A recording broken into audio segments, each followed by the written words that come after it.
Friends, मैं देवेनारी और आज बात करेंगे कक्षा 11वीं की त्रैमासिक परीक्षा आपकी चल रही है। कल आपका इंग्लिश का पेपर होने वाला है, तो इंग्लिश का पेपर लेकर आया हूं मैं आपके लिए। बहुत ही इंपॉर्टेंट क्वेश्चन पेपर है ये। इसको देख के आपको बिल्कुल आइडिया हो जाएगा कि आपका पेपर कैसा आने वाला है। और ये जो प्रीवियस ईयर का पेपर है, इसमें से अधिकांश क्वेश्चन आपके पेपर में आएंगे। ठीक है, ध्यान रखिएगा कि इसमें से 70% क्वेश्चन आपके पेपर में आने वाले हैं। और आपकी इंग्लिश की तैयारी कराने के लिए मैंने बहुत सारे वीडियो डाले हैं चैनल के ऊपर। आप जाएंगे तो आपको क्वेश्चन बैंक के बहुत सारे answer passage, grammar, letter, notice, है ना, और रिपोर्ट से बहुत सारी चीज़ें मिल जाएंगी। तो आप चैनल पर जरूर विजिट करें एक बार, ताकि आपकी इंग्लिश, है ना, बेहतरीन हो सके। ठीक है, तो देखते हैं पहला क्वेश्चन आपका क्या आने वाला है। आंसर पैसेज आएगा सेक्शन ए में। अब सेक्शन ए में जो आंसर पैसेज आएगा रीडिंग स्किल का, उसमें आपको क्या करना है, रीड द फॉलोइंग पैसेज, इस पैसेज को पढ़ना है। और इसमें से 10 क्वेश्चन दिए जाएंगे, 10 क्वेश्चन आपको करना है और 10 क्वेश्चन आपको इस पैसेज में से ही छांटना है। तो ये जो पैसेज है, ये वाटर के बारे में है, पानी के बारे में है, कि जो पानी है वो हमारे लिए कितना इम्पोर्टेंट है। हमारी बॉडी का लगभग 60% जो भार होता है वो पानी का ही होता है। और पानी की जो एबिलिटी होती है वो अपने आप में एक यूनिक है, क्योंकि ये सभी चीज़ों को अपने अंदर घोल लेता है और हमारी बॉडी के टेम्परेचर को नियंत्रित करता है। वाटर के बिना आप जी नहीं सकते। बहुत सारी चीज़ें इसमें इंपॉर्टेंट बताई गई है। सुबह सुबह जब पानी पियेंगे आप, तो आपकी किडनी बेहतरीन तरीके से काम करेगी। तो पहला क्वेश्चन हम देख लेते हैं। Man can not live for more than a couple of days. इंसान 2 दिन से ज़्यादा नहीं जी सकता। किसके बिना नहीं जी सकता?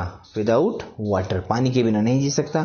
Water is an excellent solvent because, water जो है वो एक्सीलेंट सॉल्वेंट यानी विलायक है। क्यों है? क्योंकि ये more substances are soluble in it then in any other liquid. किसी दूसरे लिक्विड की बजाय पानी में सारे सब्सटेंस घुल जाते हैं। ठीक है। थर्ड क्वेश्चन है, the high thermal conductivity of water helps to. जो हाई थर्मल कंडक्टिविटी होती है वाटर की, यानी कि जो बहुत ज़्यादा टेम्परेचर के ऊपर यह पानी उबलना शुरू करता है, इसका क्या फ़ायदा मिलता है? इसका फ़ायदा ये मिलता है कि sustain life supporting chemical reactions, sorry ये नहीं आएगा, इसका ये आएगा रेगुलेट्स बॉडी टेम्परेचर। ये क्या करता है? बॉडी के टेम्परेचर को रेगुलेट करता है, यानी कि नियंत्रित करता है। चौथा है, write down any one function performed by hypothalamus. Hypothalamus के द्वारा क्या कार्य होता है, तो एक कार्य आपको बताना है। तो यहाँ पर 2 कार्य लिखे हैं, देखिए यहाँ पर ये है ना, कि हाइपोथैलेमस इन 2 वेज, 2 तरीके से काम करता है। By creating the sensation of thirst which make us drink water and by controlling the excretion of water as urine. ठीक है, ये हमको प्यास लगवाता है जिससे हम पानी पीते हैं, और क्या करता है, हमारे यूरिन को कंट्रोल करता है। जब हम पानी पिएंगे तभी तो हमारा जो है यूरिन बनेगा बॉडी के अंदर, तभी तो विषाक्त पदार्थ बाहर निकलेंगे। तो ये सारा काम किसका है? हाइपोथैलेमस का। ये उत्तेजित करता है प्यास के लिए। दोनों में से एक कार्य कोई सा भी आपको लिख देना है। चलिए अगला क्वेश्चन है, the total amount of water in a man weighing 70 kilogram is, यानी कि कोई व्यक्ति 70 किलोग्राम का है तो उसमें लगभग कितना पानी होगा? तो अप्रॉक्सीमेटली 40 लीटर उसके अंदर पानी होगा। ठीक है, ये हमने स्टार्ट में ही पढ़ा है। यहाँ पर देखिए, जब आप इसको पढ़ेंगे तो आपको ये सारी चीज़ें यहाँ पर क्लियरली मिल जाएंगी। देखिए यहाँ पर लिखा है ना, कि 70 किलोग्राम व्यक्ति में लगभग 40 लीटर पानी का वजन होता है। ठीक है, आगे बात करते हैं। क्वेश्चन नंबर है आपका अगला 6। High specific heat of water means, जो वाटर की हाई स्पेसिफिक हीट होती है, इसका अर्थ क्या होता है? इसका अर्थ ये होता है कि takes more heat to rise its temperature, कि यहाँ जो है ज़्यादा हीट चाहिए, इसको उबलने के लिए ज़्यादा हीट की आवश्यकता होती है। और drinking a litre of water in the morning is called, यदि आप मॉर्निंग में पानी पीते हैं तो वो क्या कहलाता है? Kidney therapy. The word ideal means, ideal का अर्थ क्या होता है? तो वैल्यूबल यानी कि उपयोगी, बहुत ज़्यादा आदर्श, है ना। As per the passage no life is possible without carbohydrate, सही है कि गलत है?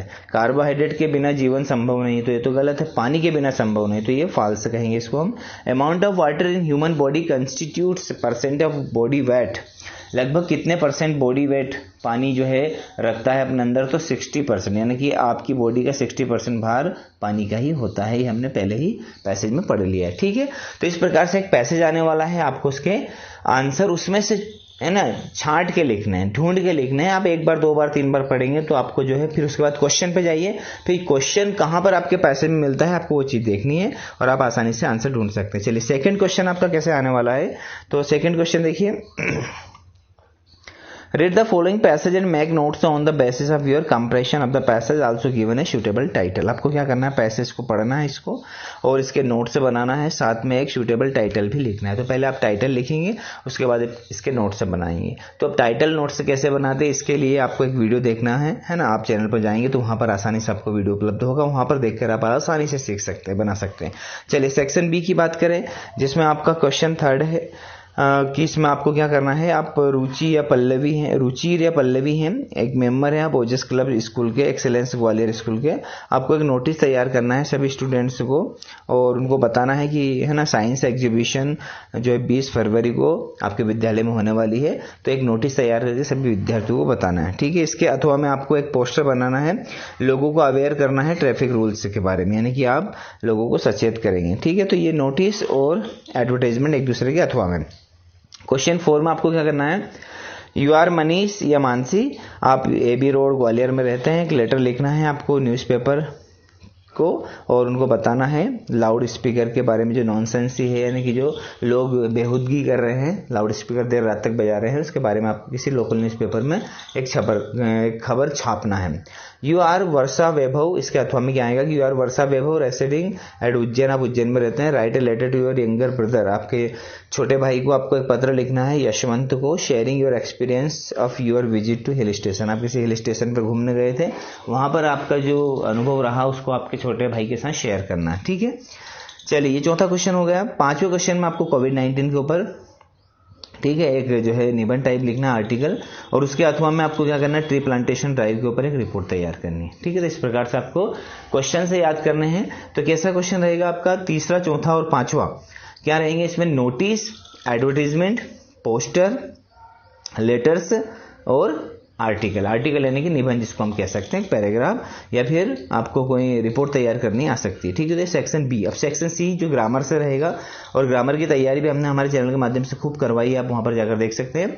दे आर वॉचिंग अ मूवी, यहाँ पर क्या आएगा the cat jumped upon the rat, this is the man who preside the meeting, the ball passed over his head, और इंग्लिश इज स्पोकन। अब स्पोकन क्यों लिखा, क्योंकि ये पैसिव वॉइस का वाक्य है। हैव दे एनी, क्या आएगा, एनी आएगा, क्यों आएगा, क्योंकि ये इंट्रोगेटिव वाक्य है और इंट्रोगेटिव वाक्य में एनी आता है। No sooner did the teacher enter the class than कौन सा, नो सूनर के साथ में ये देन लगता है, THAN वाला, ठीक है।